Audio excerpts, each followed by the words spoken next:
Celebrating a 150-year anniversary is something that few institutions can claim, and we are so excited to be able to do this today. UNG's Sesquicentennial has given us opportunities to honor our heritage, to celebrate our recent achievements, and to envision our future. We are honored that each of you have joined us today to celebrate this special occasion. I'd like to begin by recognizing our sponsors. Community partnerships have always been integral to our work at UNG as we serve our region and state. I am pleased to recognize our corporate sponsors who are strong partners in our work and who have supported our Sesquicentennial celebration. Please stand as I recognize you so that we can thank you.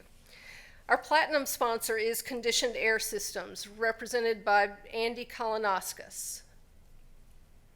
Apparently. You should know that this partnership extends back at least 3 generations with this family, as Mr. Lloyd Strickland was one of the community leaders who helped establish the Gainesville Junior College campus, which now serves as the Gainesville campus of UNG. The Strickland Academic Building on that campus is named in his memory, so thank you, Conditioned Air Systems. Our gold sponsor is Winter Construction, represented by Matt Lovelace and his colleagues. Thank you. Our silver sponsors are Blue Ridge Mountain EMC, represented by Eric Brinke. Thank you very much. And Jackson EMC and Rochester and Associates. Our bronze sponsor is Chattahoochee Group Incorporated. Thank you all for your partnership and ongoing support of UNG and our mission. Next, I would like to introduce some of our special guests who are here to help us celebrate this occasion. Representative Will Wade. Alumnus. Lumpkin County Board of Commission Chair Chris Dockery and his colleagues. Mayor Joanne Taylor and council members from the city of Dahlonega. We have several education partners who had hoped to be here today. I haven't seen all of them, but if I call your name, please stand so that we can recognize you. Superintendent Rob Brown from Lumpkin County Schools. Superintendent Will Schofield from Hall County. Jeremy Williams from Gainesville City Schools. President Tim McDonald from Lanier Technical College.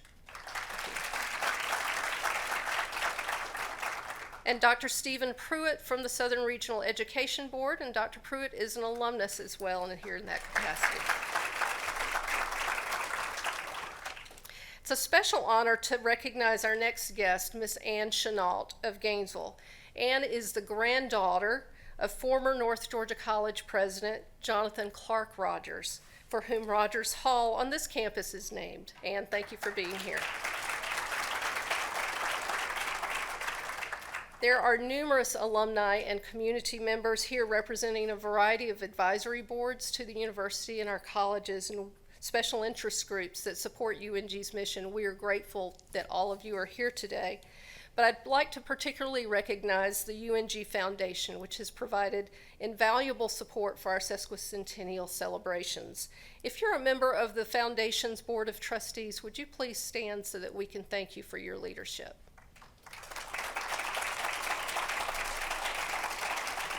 Thank you all. Let me also introduce my colleagues who serve as members of the President's Administrative Cabinet. Dr. Shadron Gilles, Provost and Senior Vice President for Academic Affairs. Dr. Mac McConnell, Senior Vice President for Business and Finance. Mr. Jeff Tarnowski, Vice President of University Advancement. Dr. Jim Keneally, Vice President for Student Affairs. Dr. Stephen Smith, Vice President of Regional Campuses. And Dr. Keith Antonia, Interim Vice President for Leadership and Global Engagement.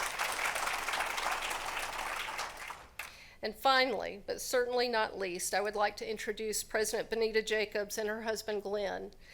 President Jacobs came to North Georgia College and State University in 2011 and later guided our consolidation with Gainesville State College to become the University of North Georgia.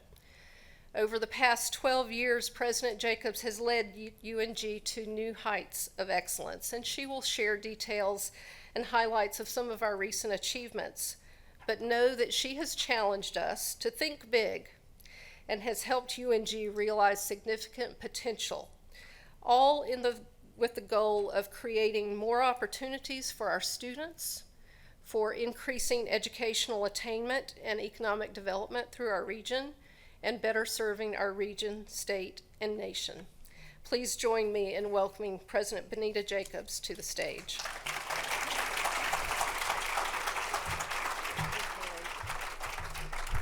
Thank you, Kate, and welcome everyone. We're so glad you're here to celebrate with us. You don't have a 150-year-old university very often, and we are very excited about this event and the celebration that we will have for the rest of the semester. On January 6th, 1873, after several years of planning, North Georgia Agricultural College officially opened its doors with a central mission of providing quality, free educational opportunities to the young men and women of Northeast Georgia. Remember, they did not have opportunities to travel very far, so we were bringing in people very close to home. The college began as a land-grant university through a partnership with the University of Georgia and funding from the historic Morrill Land Grant Act. Because military education was a requirement of any institution receiving funds through the Morrill Act, 1873 also marks the beginning of our glorious Corps of Cadets. Today, UNG is one of only 6 federally designated senior military colleges in the nation. I think you know the others, but I will remind you. Texas A&M, Virginia Tech, Citadel, Norwich, and VMI. I can't help myself, Keith. I'm sorry. We have been number 1 4 years in a row. So just a little bragging point. With this unique distinction as part of our mission, UNG is designated by the state legislature as the Military College of Georgia. We're also designated by the Board of Regents as a state leadership institution because, as you know, leadership development permeates throughout all areas of our university. In fact, we have been leading in important ways since the very beginning. There were 177 students, 98 men and 79 women in that first year of classes, a time when most institutions did not admit women. In addition, we were also the first college in Georgia, public or private, to grant a bachelor's degree to a woman.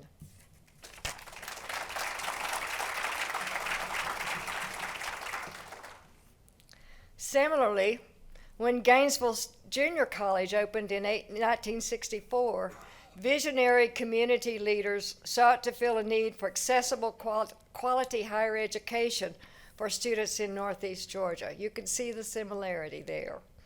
In the 150 years since our founding, we have changed names. We've consolidated institutions and started new campuses.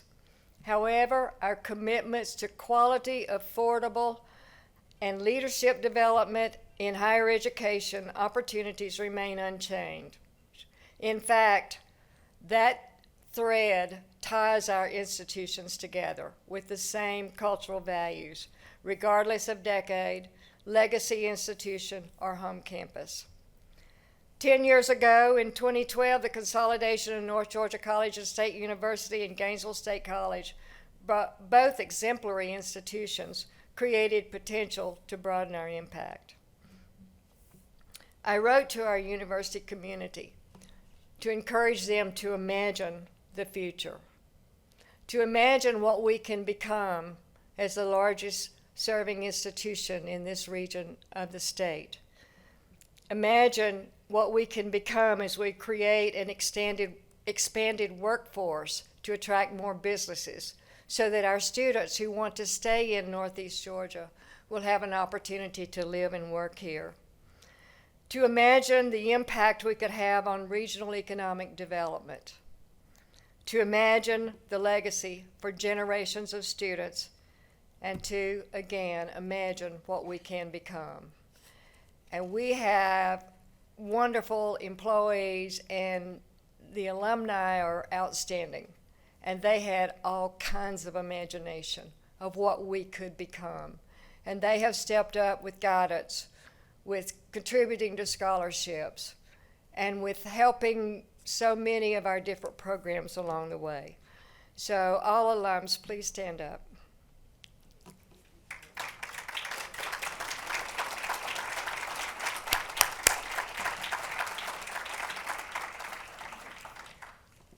Nice looking group. Right now, UNG serves about 19,000 students across our 5 campuses and online. That's a few more than were here when some of you attended.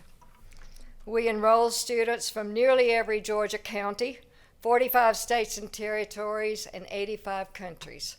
I think this year we are from every county except 4 in Georgia. It's close, if not that. So that has expanded our brand, our reach, and we're making a difference. Our retention and graduation rates, of course, exceed many comparable institutions because we know that while we enroll a lot of students, our job is to graduate students. And we do graduate a lot of students. This past year, I believe we graduated 3,000 students. So that's a huge impact. We have expanded bachelor's degrees available at our Gainesville campus from 8 to now more than 20. We have increased the number of degrees granted annually by 37%, which gets us to that 3,000. We now offer 4 doctoral degrees. This year, U.S. News ranked UNG as the #1 best value and as the #1 best colleges for veterans among public regional universities in Georgia. Best value is not the bottom line price. It's your ROI. What is your return on investment? We work hard to keep the costs down, and yet our students do well when they graduate. We'll leave it at that. They are in high demand. We've had great success with our nationally competitive scholarship initiative. Students have earned more than $3.5 million in prestigious scholarships, including the Fulbright. We are national top producer of Fulbright students for 5 consecutive years. We had our first Rhodes Scholar this year. And we have also excelled in Boren's and Gilman's and critical language and Goldwater and Truman's, and our students are doing really well with that. UNG's Corps of Cadets, I don't need to tell you, they're exceptional, and they continue to perform at the highest levels nationally.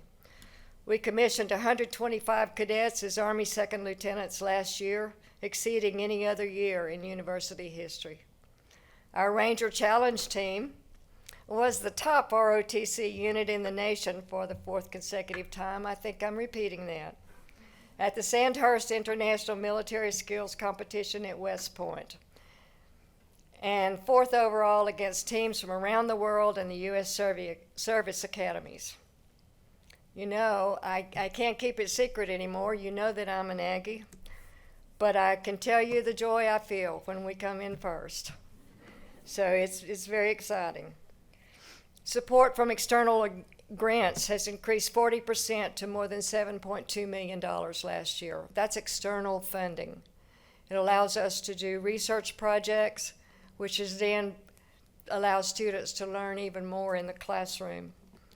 We started the Presidential Incentive Awards program, and we funded more than $2 million in faculty and staff projects and research that enhance our students' educational experiences and innovate their work. And many of those projects, of the recipients, have leveraged those awards to publish articles and books to get additional external research, to present at conferences, and to pursue external opportunities.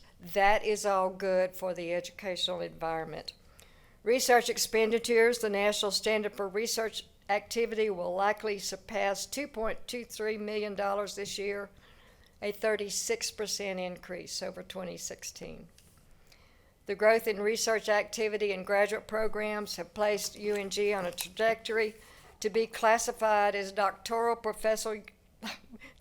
professional university by the Carnegie Commission. That, my friends, is a big deal. One of our most gratifying success stories is the increased support for student scholarships, which has always been one of my highest priorities. We know that if students leave for financial reasons, they're much less likely to graduate than those who flunk out. The first time I saw that data, I said, well, wait a minute. No, the ones who flunk out grow up a little bit and come back and study. But if they have to make up a past debt and still get here, we lose some. And the UNG Foundation awarded nearly $3 million last year in need and merit-based scholarships, a 64% increase over fiscal year 2017. Jeff Tarnowski, stand up. We owe you a lot.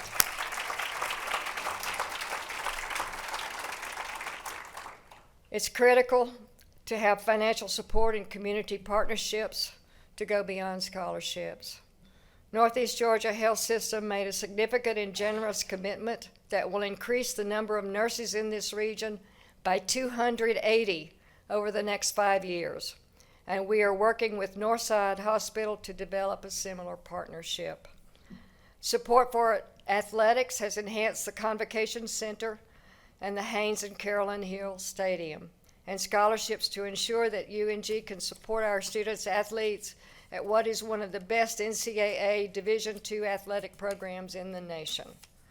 We won softball national championship in 2015, and just last year, our women's softball and basketball teams reached the Final Four.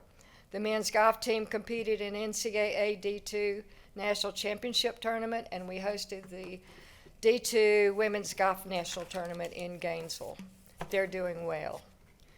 Last year, we expanded into newly renovated facilities at the Gainesville campus, allowing high-demand academic programs to grow.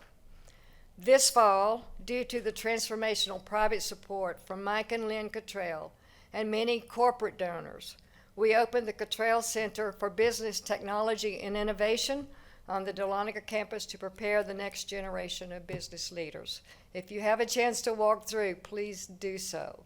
There's a lot of cyber opportunity there. Looking ahead, the fundraising efforts to expand Bennington Military Leadership Center and to build a new STEM facility are gaining substantial momentum. We also broke ground for new buildings on our Blue Ridge campus and Cumming campuses. I'm very grateful to the governor, the General Assembly, the University System of Board of Regents of Georgia for their strong support of this project. Stand up, Will. Is Steve here? Okay, he's AWOL. Thank you. Our history is rich, and we have a colorful tapestry woven by talented and creative teachers and mentors, bright and successful students and graduates who have distinguished themselves personally and professionally as leaders with character. Over the past 150 years, UNG has equipped generations of professional, civic, and military leaders to serve our region, our state, and our nation. I'm grateful to the UNG community, our students, faculty, staff, alumni, and friends. As we look forward into the future, UNG's momentum will build on our legacies of scholarship, leadership, and service. These hallmarks of the University of North Georgia will propel us to even greater prominence, and there is no telling what we might accomplish in the next 150 years. Thank you.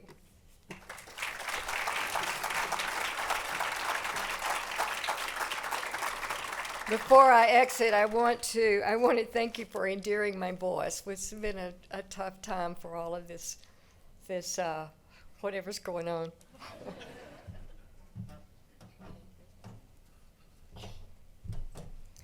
Thank you, President Jacobs. Now comes a time in our program where we're going to take a look back.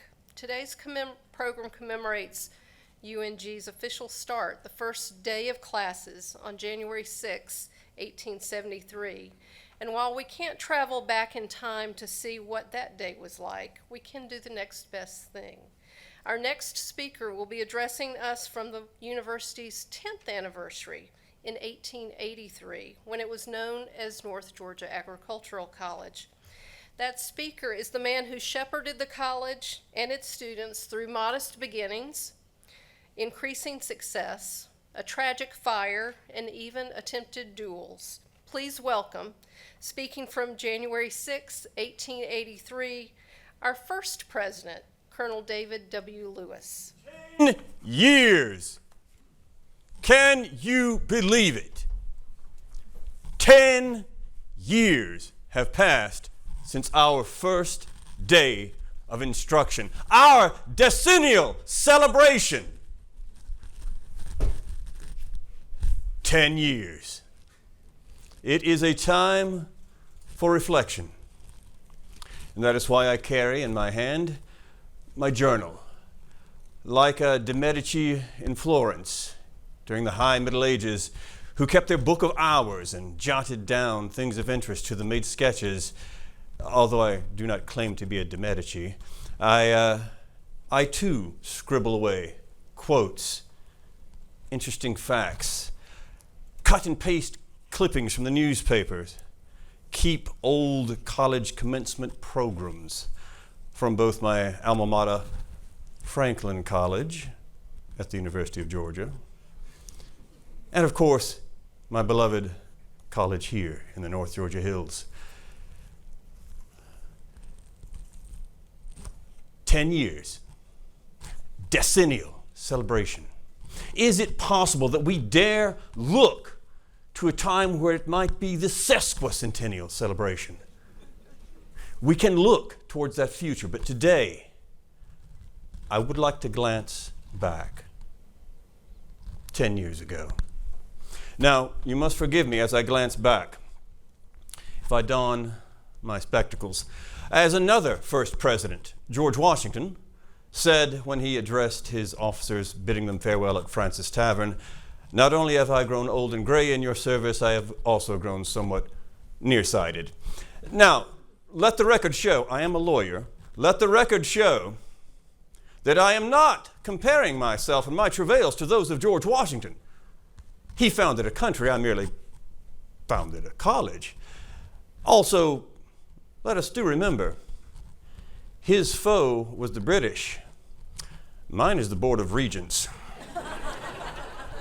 I joke, of course. What I mean by that is I work in harmonious conjunction with the Board of Regents. Is that not true, Madam Jacobs? So I also must beg one other indulgence. I am going to place a timepiece on my table. Those of you familiar with college professors know that if there is not a timepiece in front of them, they may well not stop lecturing. As a matter of fact, even if there is a timepiece in front of them, they may not stop lecturing. But let us begin. Ah, yes, an excellent starting point. Advertisements I cut out of the paper for our first year of instruction. What did we say about ourselves? North Georgia Agricultural College at Dahlonega, a branch of the State University. Both sexes have equal advantages. We were very proud of the fact that we are going to educate both our young men and our young women. That is one that we have over my alma mater. They do not admit women. We do. What else did we say about ourselves? For health, the climate is unparalleled. Altitude 2,287 feet, remarkably free of malaria. Sure, we're all glad to hear that. Another advertisement. North Georgia Agricultural College, Department of the University of Georgia. As befits our funding from the Moral Land Grant Act, all the regular college courses, including military science, languages, music, literature, Greek and Latin. Our title is agricultural, but did you hear any mention of agricultural classes in that description? We met the requirement to give military instruction. But on the subject of agriculture, I'm a lawyer, and I can tell you that in law and in government, intent is very important. And we intend to have agricultural classes. You laughed a bit too much at that one, Madam Jacobs. Intent is very, very important.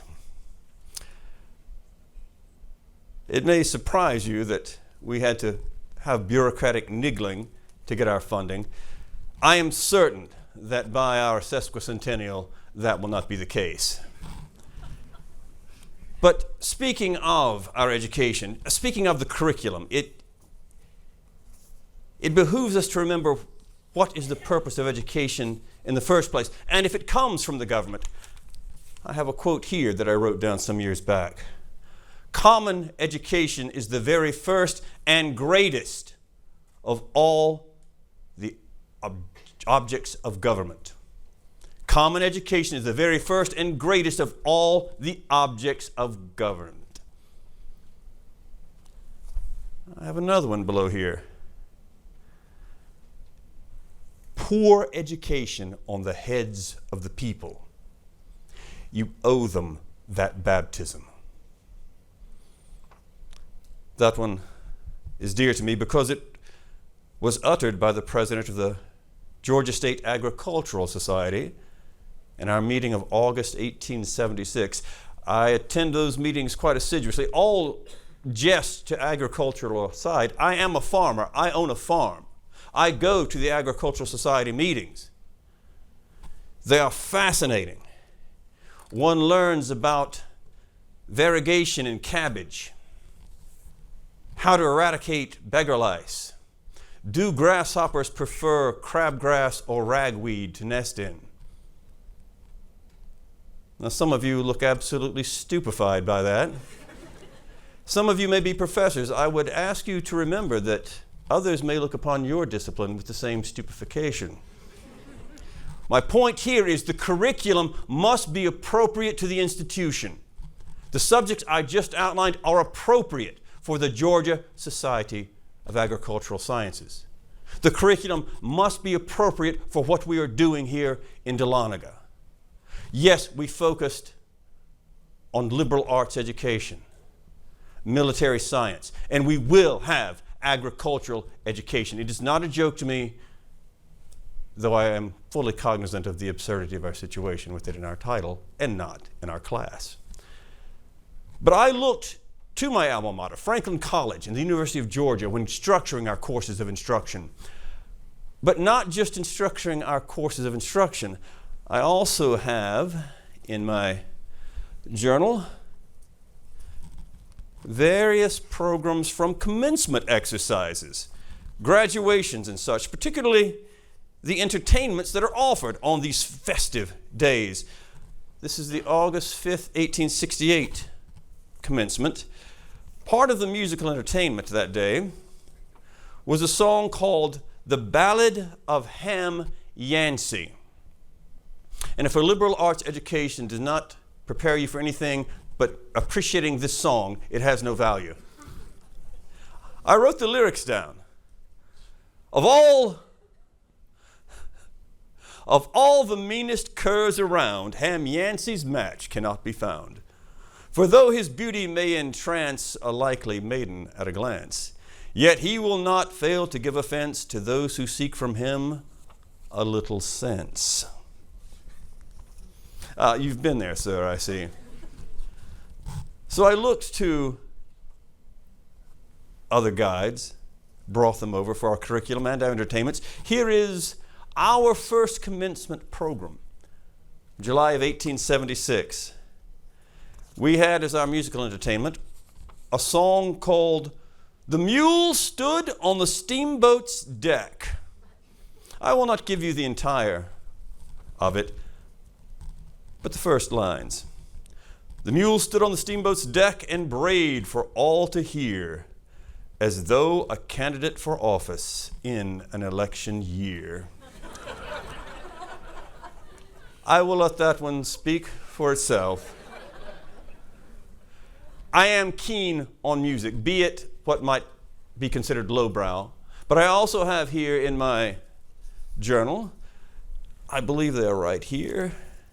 Yes, my program from an evening of music at Dawn's Hall in Atlanta, 1869. I have circled particularly the Piano Sonata in B minor by Liszt and Largo al Factotum from the Barber of Seville by Rossini. From the ridiculous to the sublime, your education will prepare you for it.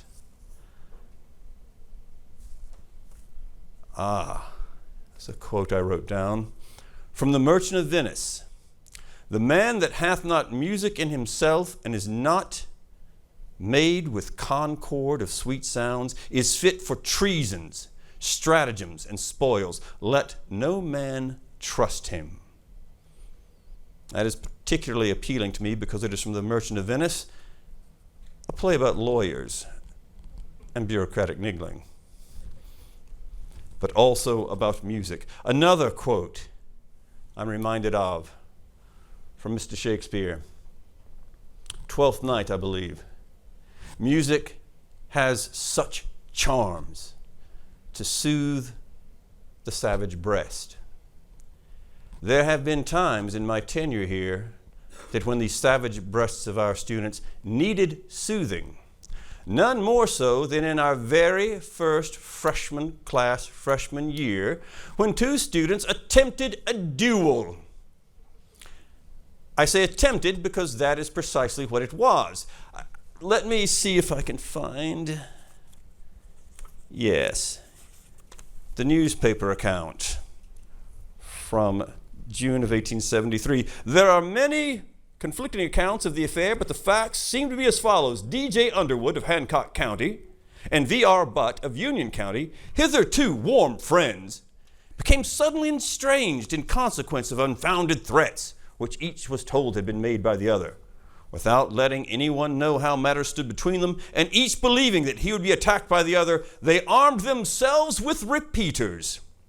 And upon meeting in the college corridors, a few angry words passed between them. Without further warning, each drew his pistol and began firing. But, supposing that he had been hit, exclaimed that he had been hit, and that he had no other cartridges in his pistol, whereupon Underwood discharged his third barrel in the air, not desiring to hit him again. Upon examination, it was found that neither had been touched. Nor had anyone else been touched, although quite a number of young men were present.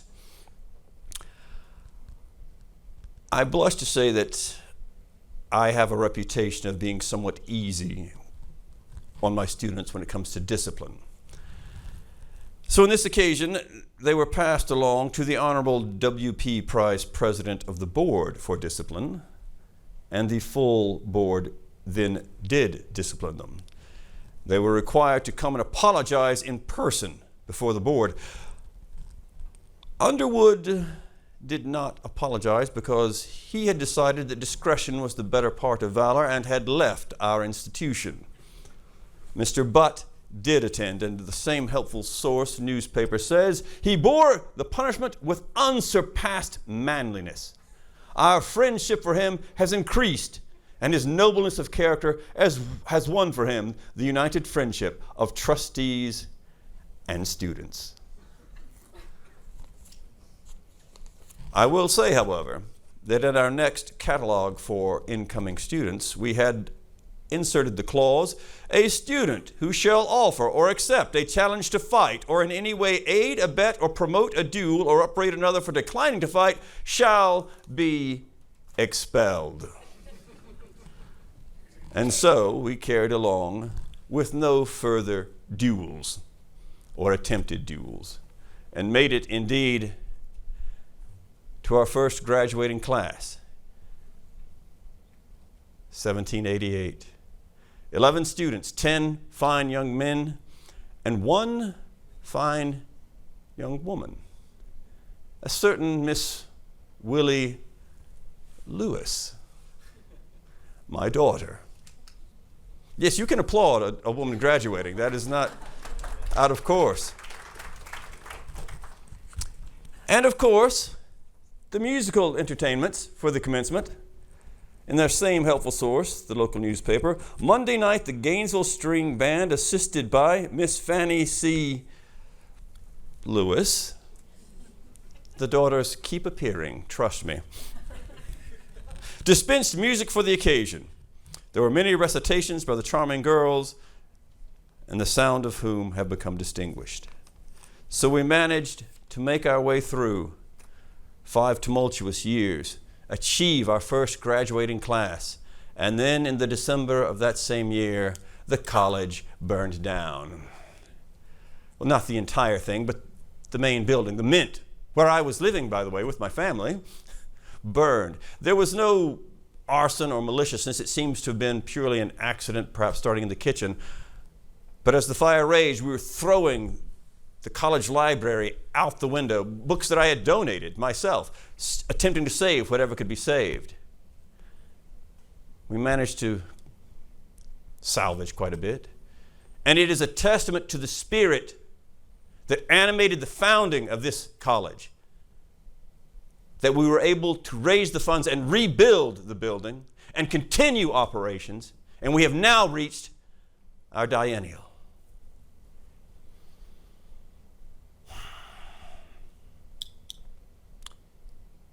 Music has been a part of me. Agriculture has been a part of me. Teaching, education. What is its purpose? Surely part of it is utilitarian. You must be able to provide for yourself and your family, contribute to your society and your community, but it cannot be merely utilitarian. Surely it enlightens us. It ennobles us. It enables us to appreciate the ridiculous and the sublime. The mule stood on the steamboat's deck, and the Barber of Seville by Rossini.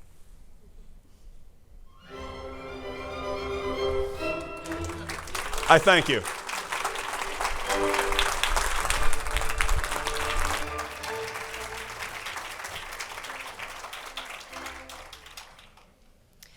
In 2019, our office received an inquiry from a woman named Martha Lewis Hall, the great-great-granddaughter of former President David Lewis.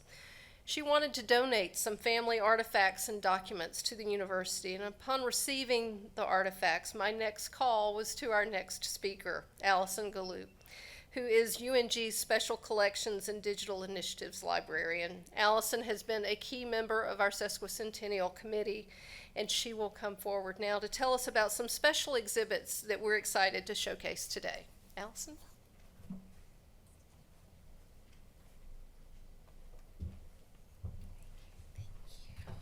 Thank you, Dr. Main. And as you can tell from what she just mentioned, I have a pretty awesome job. I spend my days in the past. I get to learn about a person's sense of humor, as we all just did from reading his journal, which is on display in the Potter Special Collections room. He looks so steadfast and stoic in photos and meeting notes, but to find little pieces of his sense of humor have been fun. I also get a front row seat to watch young love through the letters of a cadet written in 1909, 1910 to his girlfriend back home, where he comes just shy of begging her to follow him to Dahlonega. He tried. He just couldn't make it happen.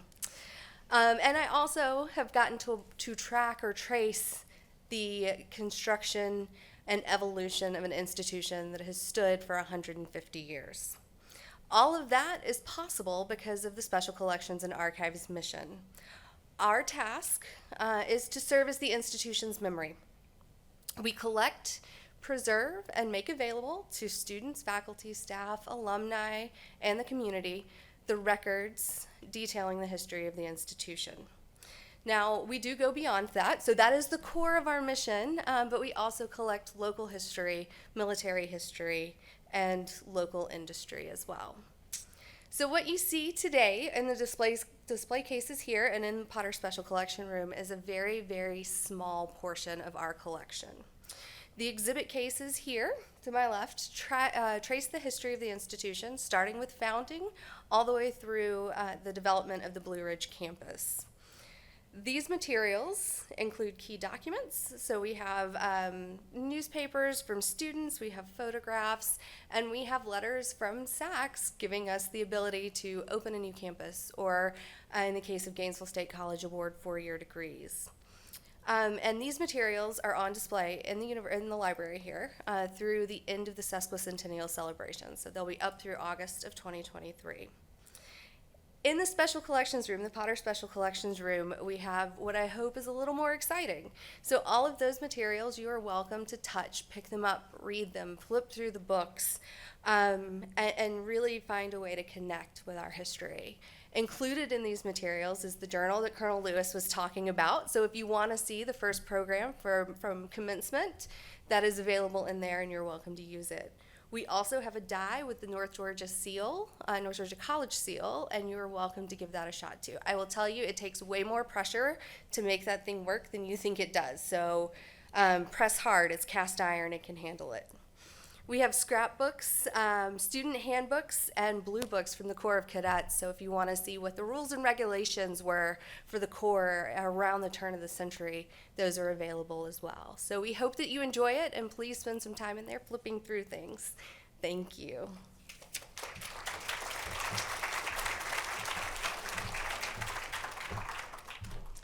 Thank you, Allison. We appreciate your work in preserving our history and for developing these displays. In 1873, our university's founders probably couldn't have imagined that one day we would be offering degrees in criminal justice, cybersecurity, or nursing. But they knew then, as we know today, the value of a college education and its role in transforming lives and communities. We have a brief video now that highlights how UNG has shaped our students' lives and how we continue to make an impact through our leadership development mission.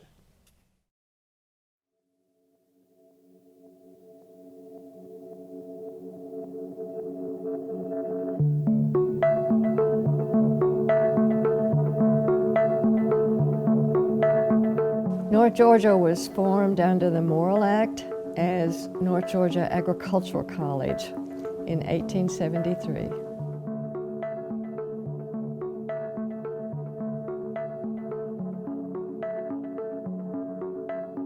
We, as an institution, are the second oldest public university in the state of Georgia. The University of Georgia was the first public university, and North Georgia Agricultural College was the second. And because of our geographical location, we became a unique college institution. There was a need for quality education in this part of the state that could be offered at an affordable price for the potential students in this region. If it had not been for North Georgia College, I'd still be in that cotton field in Gwinnett County trying to make a living. They introduced me to things I'd never heard of. I originally chose to come to the Gainesville State campus because I got accepted to UGA and did not want to get lost in the class sizes of 400, 200, 400 students, and really wanted to experience that, give me a smaller class size and more interaction with the professors on campus and let me know the people in my classroom better. The community of it, I found the fact that it was a rural university that was more focused on community and space for students was something that really talked to me. And then it's wide kind of opportunities of degrees because I didn't know what I wanted to study. I came as a math major and switched to psychology, and I was very happy to have that opportunity.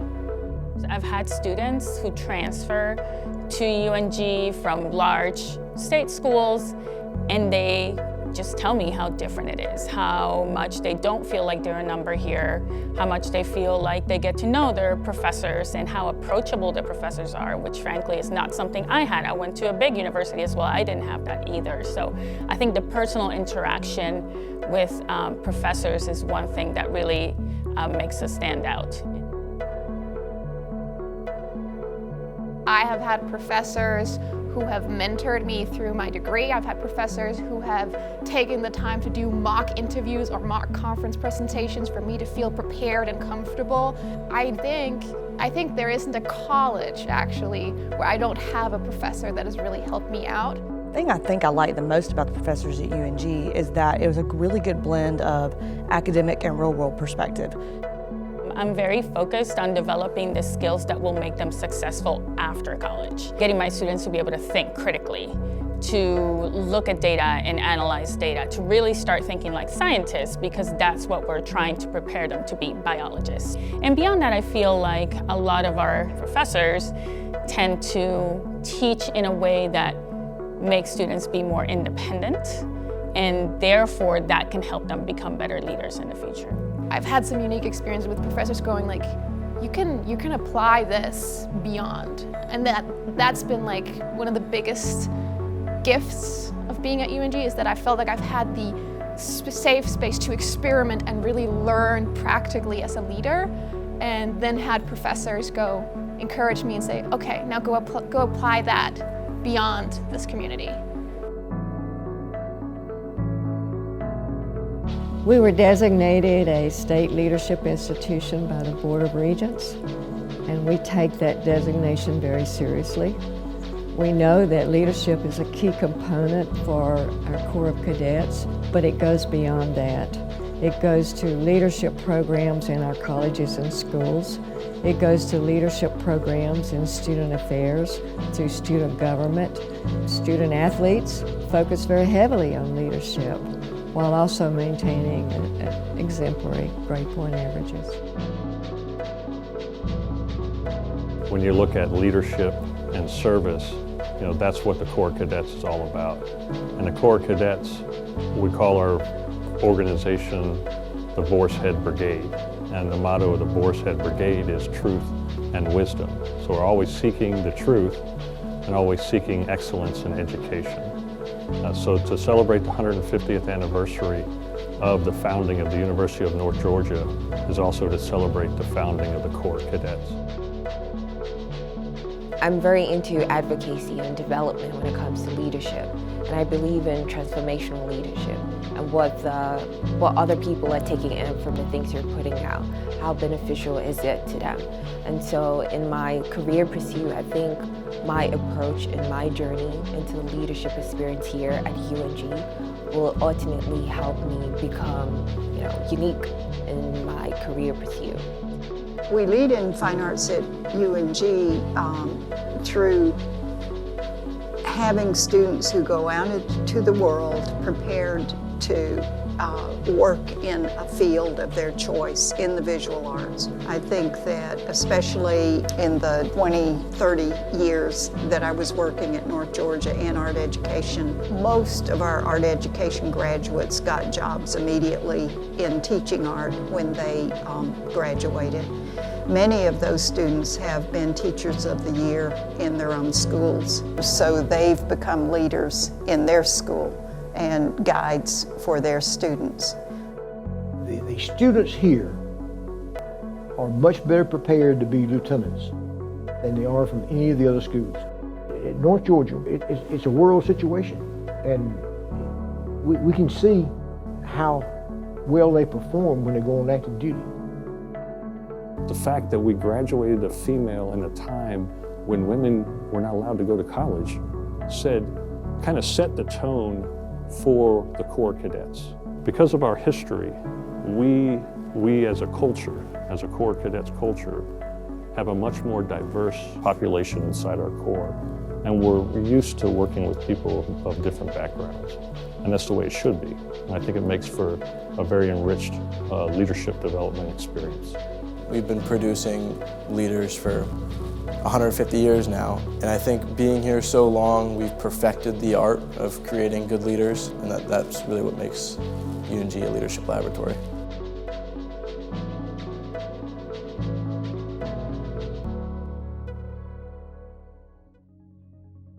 I've kind of found to see UNG as the university of opportunities, in the sense that if you are willing as a student to take initiative, you can really learn and develop in any way you could possibly imagine here.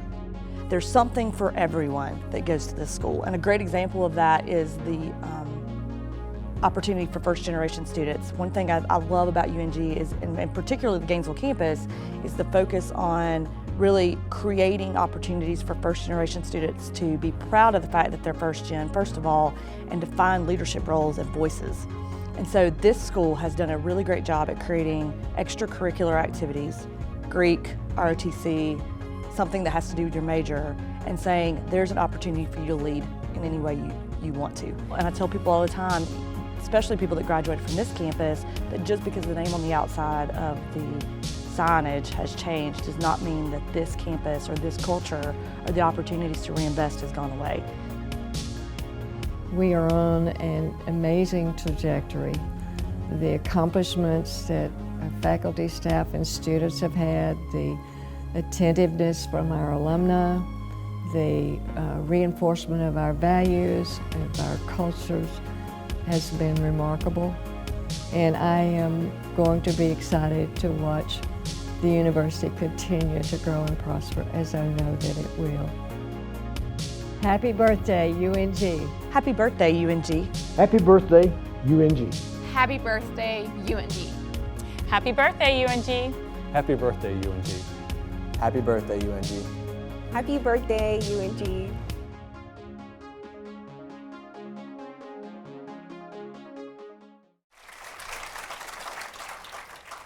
Thank you.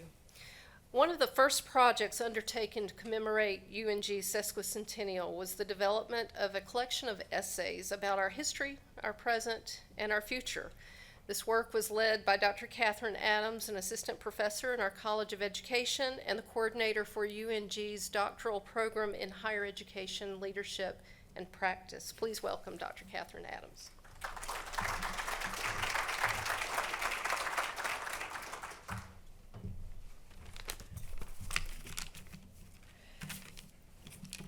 Greetings, I'm Catherine Rose Adams, and it is an honor to be here to share with you about our book, which will be located right over there after we're done with this, The University of North Georgia, 150 Years of Leadership and Vision. Now, I'm an editor of the book. I contributed 2 chapters into the introduction and had the pleasure of being the point of contact to our 36 contributors. For me, this work is my first edited book, the first time having multiple chapters in a book, and in learning about the editing process, it is the first time in 24 years as a higher ed student, staff member, faculty, that I have ever read every single word of something resembling a textbook. In celebration of the University of North Georgia's Sesquicentennial, I've been working on it, honoring the institution's 150th anniversary, the editors sought to create a collection of works that encompass 3 broad sections: the university's historical development, contemporary issues, and future initiatives. The authors represent the leaders, faculty, staff, and students of the institution, and the collaboration of storytelling on UNG's rich history and the innovation towards UNG's bright future. Within the 16 chapters, the first section focuses on the history of the University of North Georgia and the institutions that consolidated to create it. These chapters range from broad historical arcs and the life of institutions to the efforts of programs within the university and the impact of one individual on the life of another at the institution. Our previous presenter, Ms. Allison Galoob, kicked off the first chapter by providing a comprehensive overview to the history of the university. From there, chapter topics examine roles and impacts of women at the University of North Georgia, the history of our athletics programs, and the generational impact of the connections that we make at UNG throughout time. The second section of the book encompasses 7 chapters that canvass how different departments and programs of the University of North Georgia strive to achieve excellence in their daily operations and initiatives. The first chapter in this section commences with the impact of the cultural outcomes resulting from consolidation of the North Georgia College and State University and Gainesville State College, which transitions into the next chapter, which elucidates on how consolidation contributed to the union of the University of North Georgia and the National Institute for the Study of Transfer Students. Additional chapters in this section explore some of UNG's signing exemplars of academic programming and teaching, which include chapter topics on the civic commitments that were established by the university in preparation of successfully obtaining the Carnegie Classification for Community Engagement, how UNG has created strong pathways to the university through the creation of our high-quality dual enrollment program, the successes of widespread engagement occurring through the UNG Honors Program, and the innovative programming created by the Center for Teaching, Learning, and Leadership to support UNG's world-class faculty development.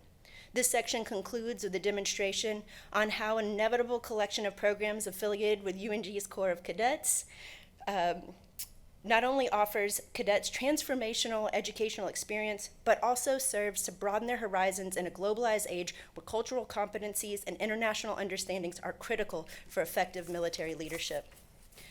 The third section of our volume considers how UNG can serve as an exemplar for regional universities in an age where international education, institutional environments of equity and inclusion, respect for multicultural populations, engagement with our local and regional stakeholders, and the production of public scholarship are increasingly vital in the continued growth and relevance of higher education.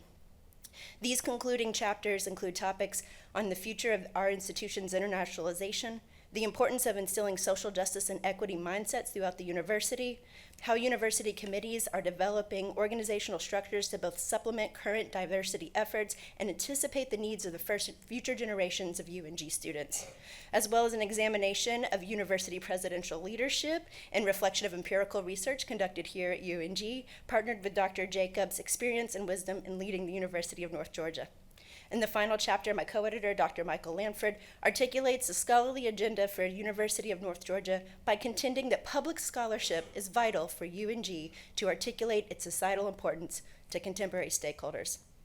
In summary, the 16 chapters of the University of North Georgia, 150 Years of Leadership and Vision, are united by three themes. First is that each of the authors identified singular historical events and institutional traditions that make the University of North Georgia a cherished environment for students, alumni, staff, and faculty. Second is that the chapter details a multitude of activities, programs, and initiatives that not only sustain UNG through challenging times, but help the university achieve prominence in multiple fields of endeavor. Third, the chapters project UNG's continued growth and influence as it trains new generations of students for leadership in their respective careers and sustains its mission through the enhanced engagement of the local and regional communities. Now, something to note of this book is by the design, its contributors. Not only does this work represent the University of North Georgia, but it is composed of UNG people. The contributors here are our leaders. They were our faculty, our staff, and our students. So if I can take one quick moment, if you contributed to this book, if you added to a chapter, if you were one of our authors, would you please stand up for just a moment?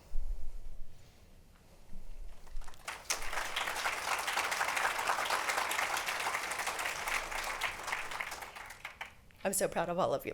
Of the 36 contributors, a point of pride for me is that 10 of them are students or alumni of the University of North Georgia's doctoral program in higher education leadership and practice.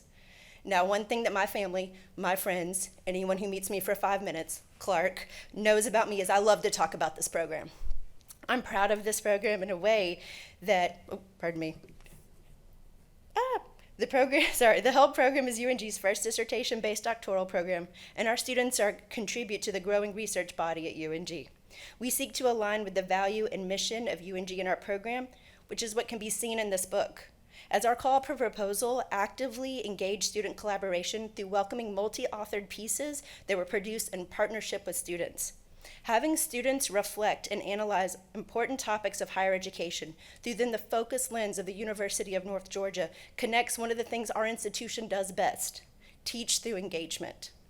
Which means that this book not only encompasses the stories of UNG, the people who make up our university, the commitment to the students and communities of UNG, but its very creation serves as further representation of UNG's vision and mission for today and tomorrow.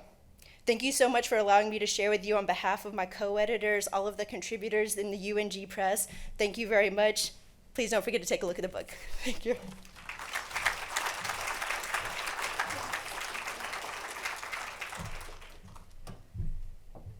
So I just had to think as Dr. Adams was describing the book, you've all, or most likely all of you, have seen a previous book about the university's history, that we were the best kept secret of Georgia.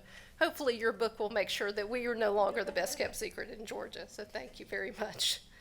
At this time, I'd like to invite Chairman Dockery and Mayor Taylor to come forward, and President Jacobs, for a presentation of proclamations from the Dahlonega City Council and Lumpkin County Commission. If you'll come up here.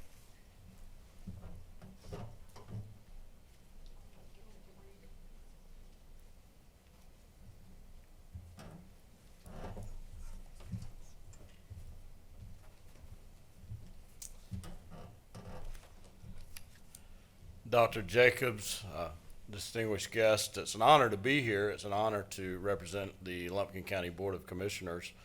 As I was sitting back there watching the program, I was thinking, what does this university mean to me? Of course, I graduated in 1989.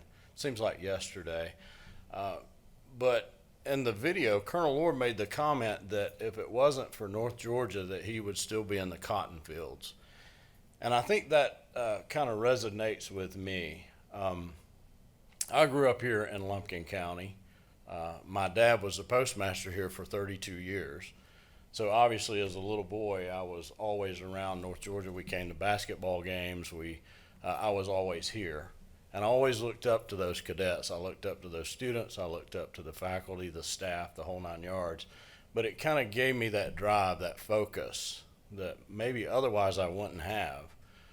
So I'm certainly proud to have graduated from the university. I'm certainly proud to have commissioned from this school. I'm proud of the fact that my mother was one of the first to attend the RN program and had a great career in nursing. I've had 2 children attend school here. One has graduated thus far. Not only that, my sister, but this university means so much to me personally. But I also sit back and I think, what would this community be without the University of North Georgia? It thrills me to see our streets filled with the students from this campus and what it means. What an economic driver it is for Lumpkin County. Not only that, but what a place of employment for this rural North Georgia community that would certainly be missed if it weren't here. So thank you so much, Dr. Jacobs, University of North Georgia, for what you mean to Lumpkin County. So with that, I've always said that if it's worth a proclamation, it's worth reading. So if you'll bear with me, and I have been practicing this Sesquicentennial, because that's a word from the world of academia. You can't tell me otherwise. So, but I'm going to read this proclamation from the Lumpkin County Board of Commissioners.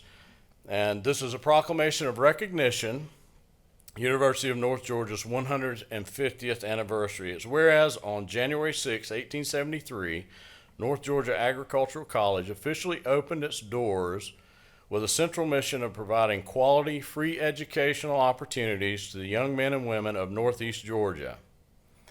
In that first year of classes, the college enrolled 177 students, 98 were men, and 79 were women.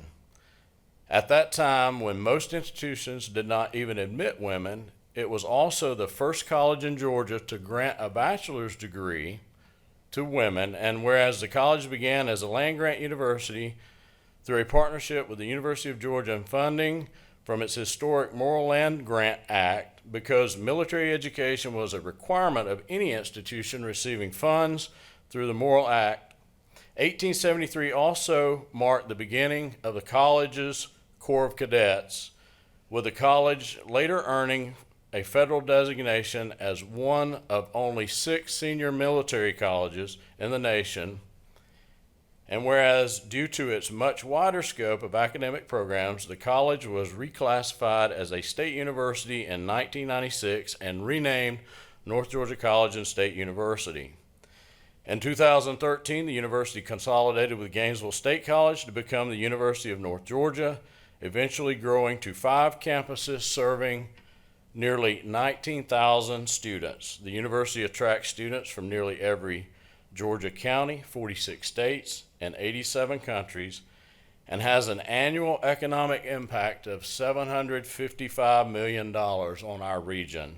And whereas UNG now grants more than 3,000 degrees each year and has equipped generations of professional, civic, military leaders to serve our region, our state, and our nation, the University of North Georgia's Sesquicentennial celebrates 150 years of education and its legacy of scholarship, leadership, and service. Now therefore be it resolved that Lumpkin County Board of Commissioners hereby proclaim January 6, 2023 to be a day of celebration and recognition of the University of North Georgia's 150th anniversary. Signed, Chris Dockery, Chairman, Lumpkin County Board of Commissioners. Congratulations.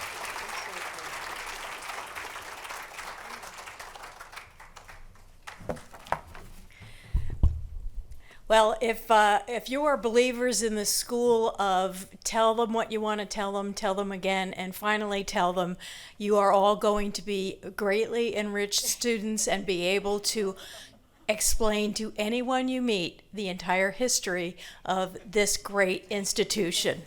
So I'm very happy to be here, and I appreciate the invitation from the university to give a proclamation of recognition from the City Council of Dahlonega.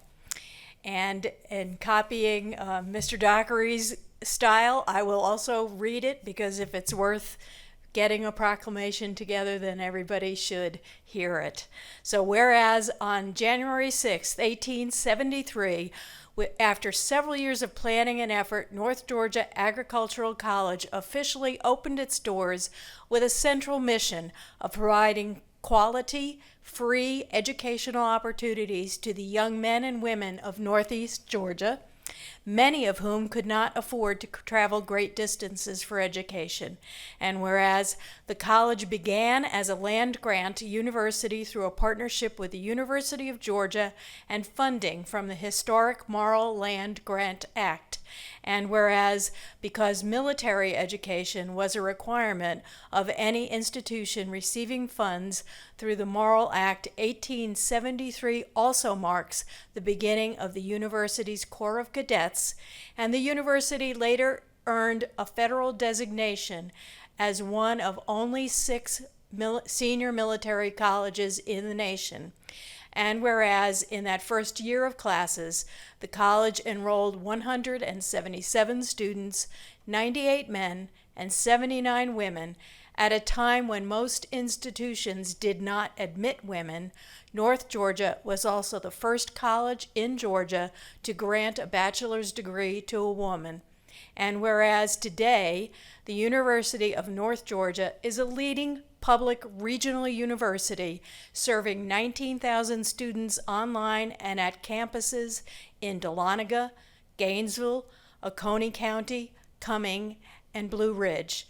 And whereas in addition to serving students from Northeast Georgia, the university attracts students from nearly every Georgia county, more than 46 states, and 87 countries.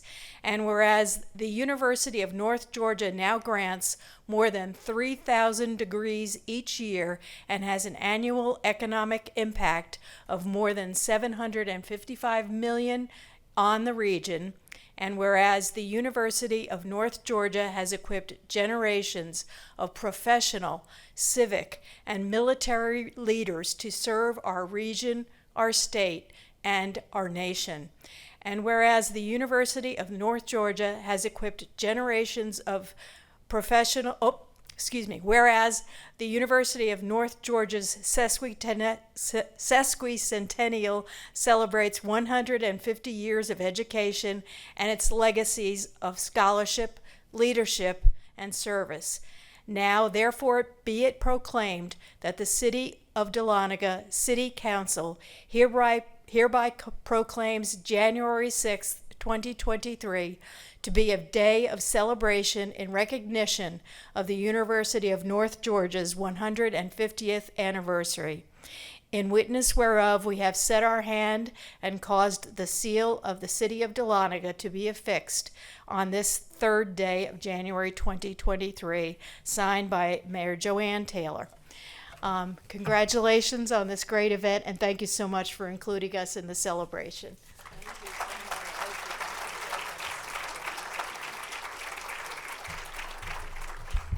Now, we've covered this information well, so get out your pens and paper. We'll have a pop quiz.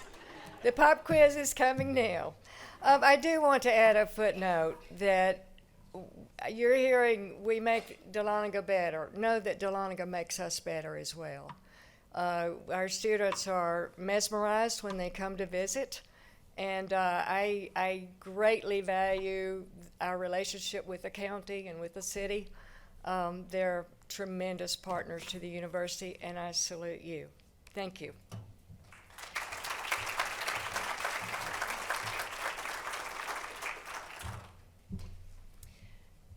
Now it's the time you've all been waiting for. It's time for cake. As the cake comes forward, I would invite President Jacobs, Jimmy Faulkner, and Pat Guthrie to come forward. Jimmy Faulkner and Pat Guthrie are two of our honorary co-chairs for the Sesquicentennial celebration. Wayne Baird could not be with us today, but we invite Pat and Jimmy to come forward to help President Jacobs cut the cake for our celebration.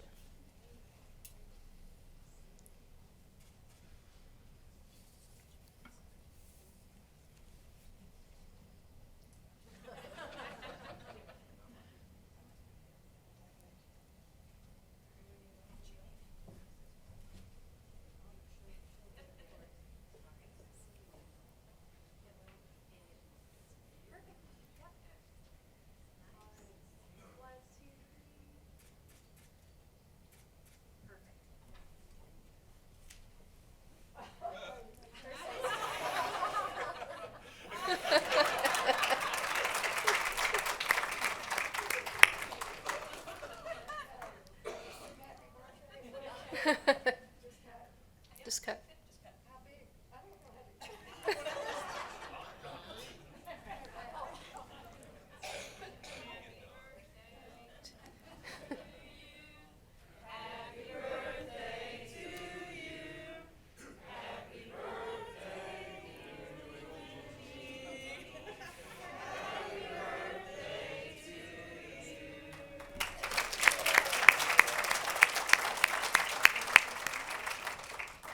I want to take just a brief moment to thank our staff who just worked so hard to put this event together. Thank you very much to our university events team and university relations, and also our Sesquicentennial committee. If you're a member of the committee here today, would you please stand so that we can thank you for your work?